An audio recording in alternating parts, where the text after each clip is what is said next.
Served in a pita and topped with tangy sauce and fresh veggies, gyros are a tasty treat for lunch or dinner, but you don't have to go to a local Greek restaurant to indulge. I'm Peggy with Taste of Home, and today I'm going to show you how to make gyros in your own kitchen.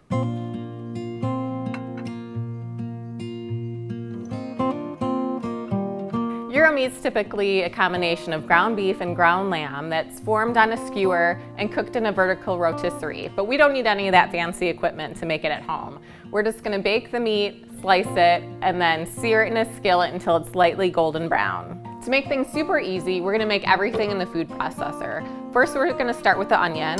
So I'm just going to coarse chop it here. It doesn't need to be super fine because we're going to finish chopping it in the food processor. Add that there. Just a couple more. So we're going to pulse this until it's really fine. We want it to mix in with the meat mixture, so you can't really detect the pieces of onion. It'll just add a lot of flavor to the meat.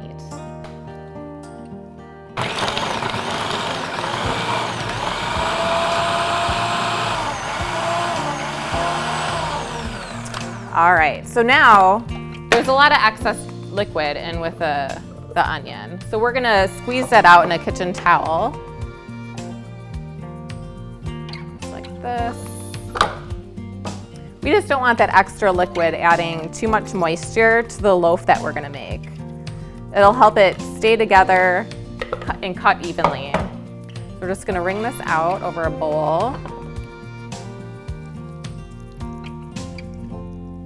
It doesn't have to be perfect. We just want to get some of that liquid out. So now that the onion is prepared, we're going to add the meat. The meat is a combination of ground lamb and ground beef. If you can't find ground lamb at your grocery store, sometimes my grocery store doesn't have it, just ask behind the meat counter if they could grind some for you, or go to your local butcher. They're sure to have some on hand. And then for the beef, you want it to be at least 15% fat. We're going to cook this twice. It's going to go in the oven, and then we're going to slice the loaf and then cook that in a skillet. So we need the fat to keep it from drying out. Get our meat in there without it spilling over. So now we're going to add the seasonings. This adds a ton of flavor. First, we're going to add garlic, and then oregano, rosemary, and thyme. So these are all dried herbs. If you want to use fresh herbs, you can do that, but use about 3 times as much. So there's a teaspoon of these dried herbs, so you would go ahead and use a tablespoon of the fresh herbs if you wanted to use fresh. We're going to do a little salt and pepper and some cumin.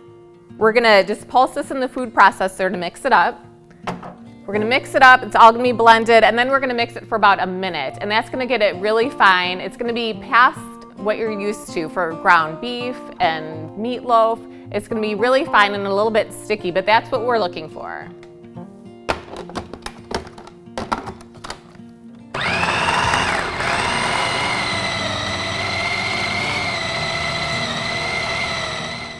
All right, now that our mixture is done in the food processor, I'm going to put it into a loaf pan. This is a 9x5 loaf pan. It's not greased. You won't need to grease it or anything. Just going to get it in there. And really press down. We don't want any air pockets in there. We want this to be a nice solid loaf. So after it's baked, when we slice it, we're not gonna, we'll get full slices when we slice it. We're gonna even it out. All right, now that it's nice and even, we're gonna cook this in a water bath. So making a water bath is really simple. All you need is a pan that's bigger than the loaf pan that you're using, and then fill it with water, about 1 inch up the sides of the loaf pan. So this is really going to help it cook evenly. It'll help it not dry out while it's in the oven, which is really important because we're going to slice this and then cook it in a skillet. So we're going to want to keep the meat moist. All right, now it's ready to go. So I'm going to pop it into the oven at 325 degrees for just over an hour, and I'm going to cook it until it's 165 degrees. So now that the meatloaf is up to 165, I took it out of the oven, put it on a cooling rack, and we're going to compress the meat for about 20 to 30 minutes. I'm going to put another loaf pan right on top and then put a weight in the loaf pan. Here I'm using a cast iron skillet. You could fill it with beans or a can, or if you don't have another loaf pan, you could always wrap a can in foil or even wrap a brick in foil and set it on top just for about 20 to 30 minutes. And that'll make it easier to slice when we get to the next step of the recipe. So now that the loaf is out of the pan, if there's any excess liquid in your pan, extra grease from cooking, just drain that off and put your loaf onto a cutting board. And we're gonna cut the slices pretty thin using a chef knife. We wanna try to mimic what they do at the gyro stand, try to get it as close as possible. So not paper thin, but maybe 1/8 of an inch thick, just like they do when they're slicing it from the skewer in the restaurant. So now that the meatloaf is sliced, we're just gonna add a little bit of oil to the pan. Let's cook it over medium-high heat. Gonna warm it up a little bit. So we're just gonna cook it on both sides. We want it to be just a little bit golden brown to mimic what you would get at a restaurant. So now it's starting to look beautiful. It's just getting a little bit of golden brown. So as I flipped this, it came apart a little bit, but that's okay. That's how it's in the restaurant too.